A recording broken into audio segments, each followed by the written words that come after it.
Dear students of accountancy of class 11th, our today's topic is journal and we are going to solve question number 9 of this chapter.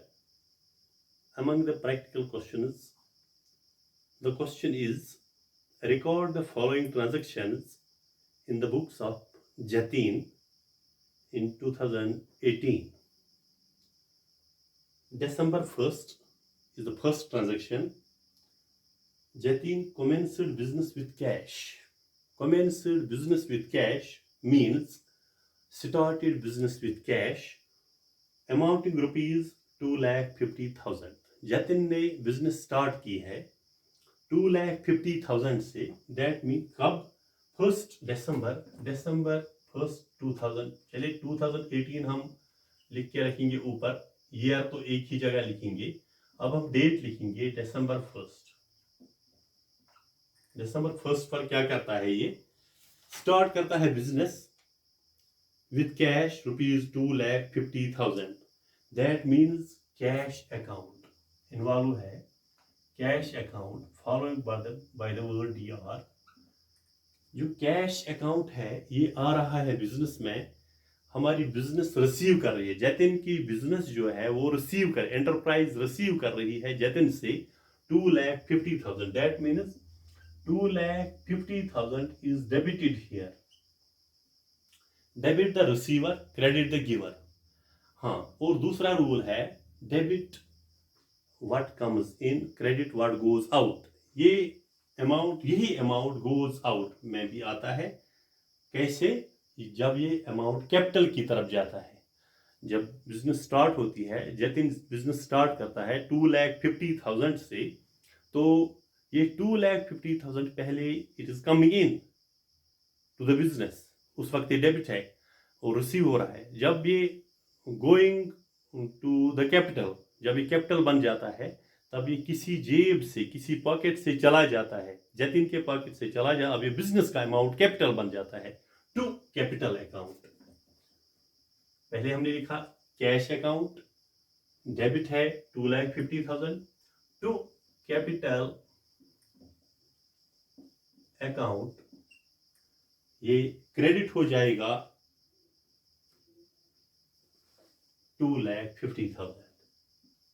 यहां पर credit में 2,50,000, यही amount, same amount पहले receive होता है business के जरिए, उसके बाद चला जाता है जतिन से. यही अमाउंट यानी जतिन देता है बिजनेस को, इंट्रोड्यूस करता है 2,50,000. फिर ये कैपिटल जब बन गया, क्रेडिट बन गया. Being business started, being business commenced or started, business started. इतना काफी है, ये नरेशन इतनी काफी है इसमें. उसके बाद दिसंबर 3 दिसंबर को डिपॉजिटेड इनटू बैंक. बैंक में डिपॉजिट होता है कैश. कितना? 1 lakh rupees, 1 lakh. December 3 bank account, bank में डिपॉजिट होता है तो बैंक रिसीव करता है पैसा. Received by bank. जब हम रिसीव करते हैं तो हम कहते हैं debit the receiver. Bank is the receiver of rupees 1 lakh here. तो बैंक ने रिसीव किया 1 lakh rupees to cash account. क्या दिया गया बैंक को? बैंक को दिया गया, यहाँ गिवर है कैश अकाउंट, कोई गिवर है यहाँ पर, जतिन गिवर है बैंक को 1 लाख रुपीज. ये क्रेडिट होता है. यही अमाउंट क्रेडिट होता है जब ये हम बिजनेस देती है या जतिन देता, कोई भी देता है बैंक को. Bank is receiver and somebody is here giver. तो गिवर है credit. Being amount deposited into bank. Being amount deposited into bank or cash deposited into bank. Amount deposited. अगर हम deposited ही लिखेंगे ये भी काफी है. into bank मेंशन करेंगे तो ये भी ठीक है. उसके बाद 4 दिसंबर, 4 दिसंबर को क्या होता है, परचेज्ड मशीनरी फ्रॉम उदय, कितने की, 50,000 की। December 4, परचेज्ड मशीनरी फ्रॉम उदय। तो पहले मशीनरी अकाउंट, मशीनरी अकाउंट, ये देखिए मशीनरी अकाउंट जो है इसमें रिसीव होता है, परचेज्ड मशीनरी, मशीनरी बिजनेस में आता है, business receives the machinery, machine और plant and machine is being received by the company. तो कितना, 50,000 रुपए का प्रोडक्ट मिल रहा है मशीन की सूरत में, किसको, कंपनी को। फिर कहां से हम लाते हैं, उदय से, टू उदय's अकाउंट,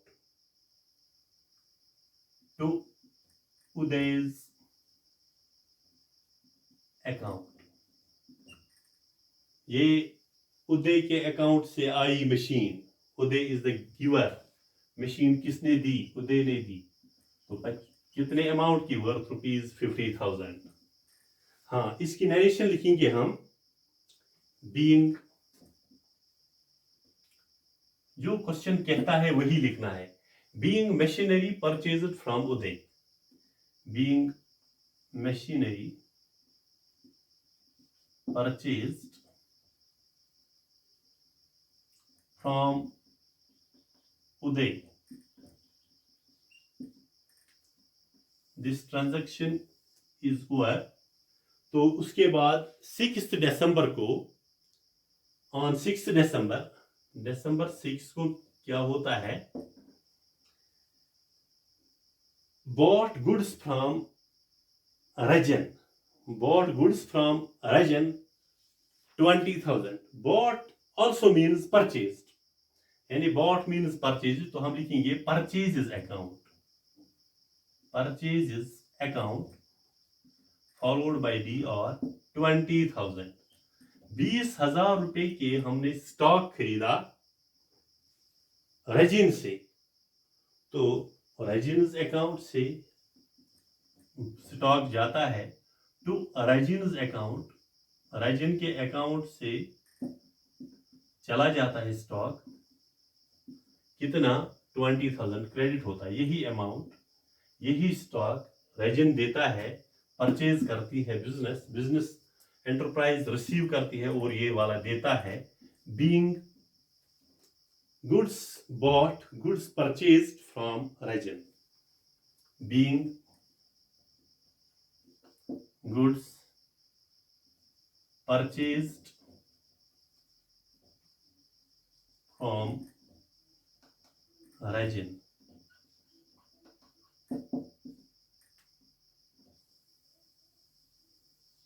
उसके बाद 6 दिसंबर के बाद December 8 को lent money to Vivek, lent money to Vivek 80,000,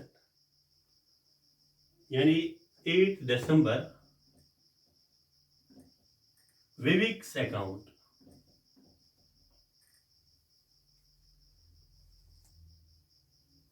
Vivek's account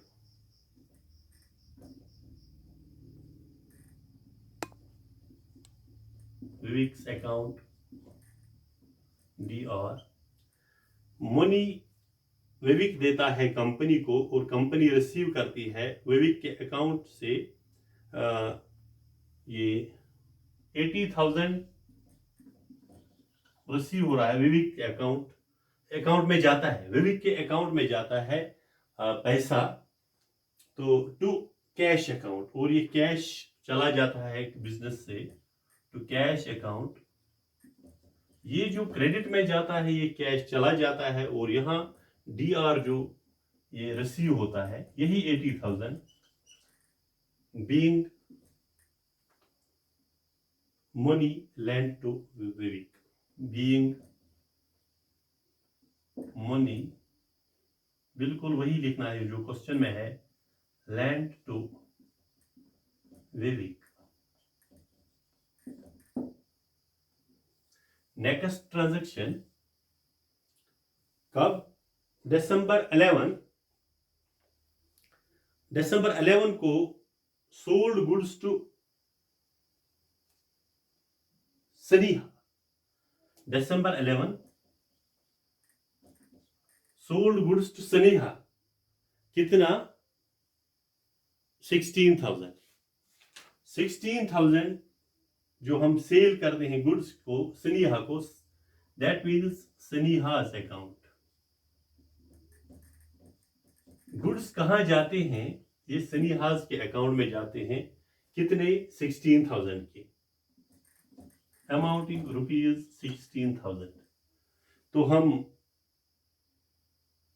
देते हैं सनीहा को किस अकाउंट से? To sales account. जो सेल्स अकाउंट उससे चला जाता है ये सेल्स, ये माल सेल्स अकाउंट कितना? 16,000। Being goods sold to Saniha, easy है। बीइंग गुड्स sold to Saniha.